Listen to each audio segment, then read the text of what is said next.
tahimik,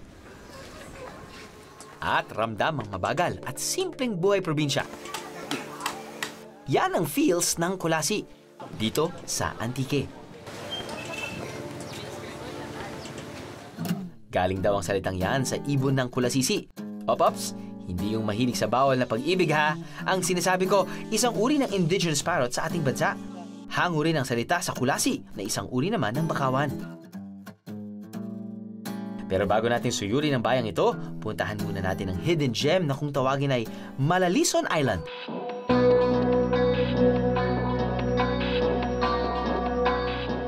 Locals call it Mararison with an R, pero tama rin daw na tawagin itong Malalison.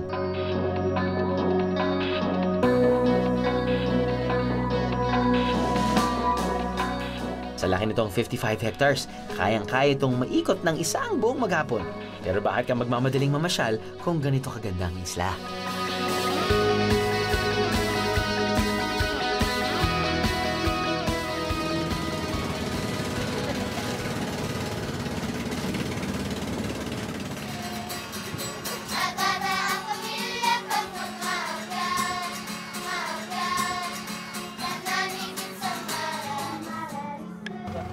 Alright, mga biyero, galing sa Kulasi, you're gonna take a 15 to 20 minute boat ride. Makakarating na tayo dito sa tinatawag nilang Mararison Island. At mukhang, well, meron na ako bagong kaibigan dito ng aso. At bukod doon meron yata tayong makikilalang mga bagong kaibigan din.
Actually, hindi ko alam kung ano yung exactly kung ano sinasabi nila, pero dahil syempre, kinakanta nila sa sarili nilang lingwahe, pero parang yung nararamdaman ko yung parang, you know, I'm welcoming you as a tourist.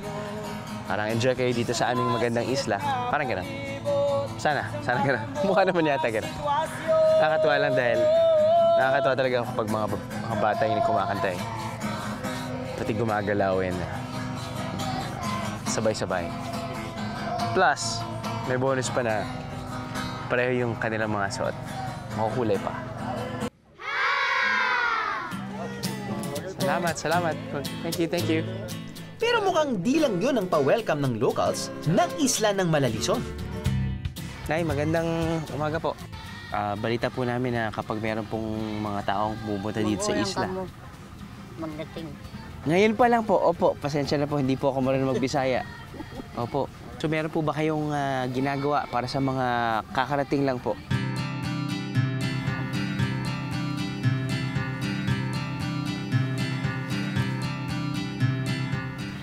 Sa bulsa po. Lalagay ko po sa bulsa.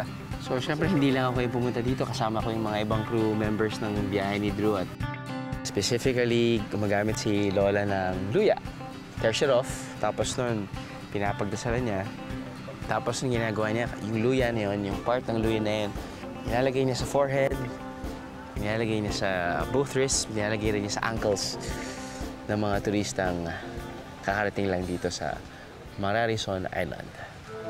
Naiwang tradisyon daw ng mga karaya ng Malalison ang pagluluya.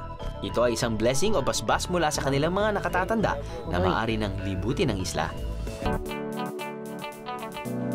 Madali lang marating ang probinsya ng Antique. Kung lilipat kayo mula Maynila, ang pinakamalapit na airport dito ay ang Aklan International Airport. Mula sa Aklan naman, aabutin kayo ng halos 3 oras na biyahe patungong Antique. At dito na sa pinakamalapit na bayan nito na Kulasi, 15-minute boat ride lang, mararating nyo na ang Malalison. Dahil nga nasa baybayin ng Sulusi ang Kulasi Antique, hindi ito nakakaiwas sa mga malalakas na bagyo katulad ng Yolanda. Pero alam niyo bang nagsimula lang ang turismo sa isla na to noong 2014?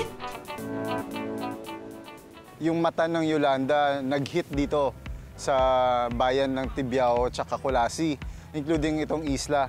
Then, 4 na buwan ng nanalasa matapos yung Yolanda. So, nang niinbitahan ko po yung mga vloggers, sinabi ko po sa kanila na malaki po ang potential nitong isla na to para sa turismo. So parang mala Batanes siya, and back then nag-hype na yung Batanes. So yun yung nagpa-spark ng curiosity.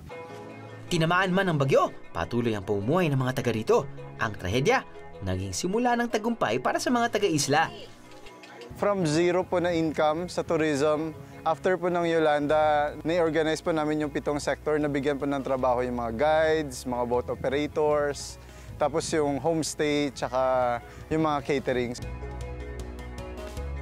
Dahil na rin ito sa community-based ecotourism at sustainable livelihood programs ng Department of Tourism. After almost 2 years po, we could say that it's already a success or blessing po sa Antique. Kaya ngayon, isang booming island destination na ang Mararison o Malalison Island.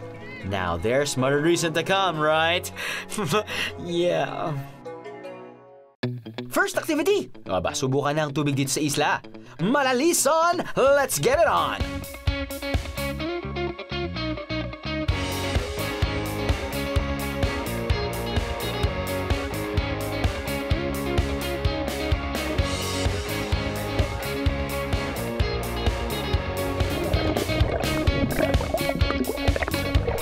Crystal clear water. Check.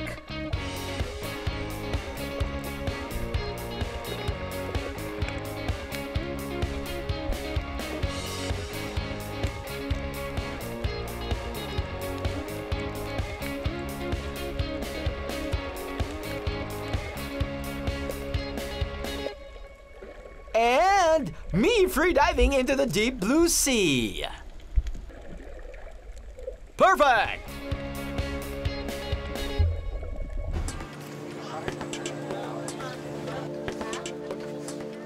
Ayon sa mga karaya, talagang may mangilan-ngilan pa rin na natakot sa mga aswang at mga mangkukulam.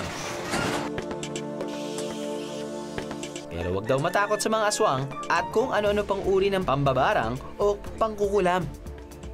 Dahil dito sa kalapit na bayan ng Tibiao, may pangontra sa mga aswang at iba pang masamang elemento, ang pang-aaram. Isang uri ng sinuunang panggagamot gamit ang langis at tasal. 50 years na itong ginagawa ni Aling Remedios. Ang simula ito, kailangan manalangin ka para yung laman, yung sakit ng tao, minsan mga pako natanggal ko. Iba-iba, mga hayop. Kailangan manalangin ka muna, saka na ibigay sa'yo. Pagka malalaman mo nga, parang umiinit yung kamay ko, yun na makukuha ko na. O kung malalaman ko nga walang laman. Kasi malalaman ko yan kung gawang tao o kung kulam, kaya ko yan gagamutin. Yung bato, doon sa bato ko tinanggal. Yan yung may laman ka, kasi makita ko eh. Kung ang tao hindi maniwala, makikita ko din, mabasa ko sa isip. Marami na akong mga taong tinulungan. Kaya ang mga curious na biyahero, gusto itong masubukan. Hello. Kamusta po? Okay lang. Di ba nakaraan nakapunta ka na dyan? Karaan po. Baka iba po yung pumunta. Hindi ko po alam kung ako yun. Wala. Baka yung aking kapatid. Ah, yun nga. Siguro. Siguro nga. Sige po. Ano pong gagawin natin, ma'am?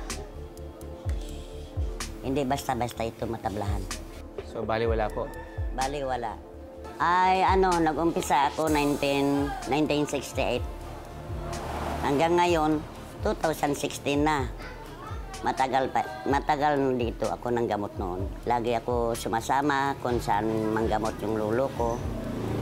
Kaya nga, sa matagalan yung sama-sama ko sa lulo ko, yun linipat niya sa akin. Kahit saan ka pupunta, hindi ka madablahan yung barang. Oh, Barang. barang. Ano po ibig sabihin ng barang? Ang barang kulam daw. Kulam. Yun. So, Okay naman ito eh. Wala naman Wala po. problema. sabi na, kung minsan sabi ng asawa ko, meron problema daw ako sa utak. Wala nga eh. Sabi ni- Nako. Wala naman itong sakit eh. Wala po. Wala nga. Pinacheck ko, kung mayroong mga laman-laman dyan, pwede ko matanggal. Pero ngayon wala ko matanggal. Wala sa'yo. naman po. Kasi wala naman kailangan tanggalin. Wala naman kailangan matanggal. Walang laman. Walang laman. Yung utak ko walang laman. Pero ang utak, meron- iba-iba. meron po. Iba-iba eh. Kasi ibang isip mo eh. Minsan, siguro, ang silos hindi mo maiwasan. Selos. Oo nga, hindi mo maiwasan. Selosa nga yung asawa ko. Oo nga, alam ko, silusang asawa. Iba yun, iba. Habulin ka na, habulin. Habulin po ng aso. Habulin po ako ng aso. Baka mamaya mapikot ka dyan. Napikot na po ako eh. Napikot na po ako.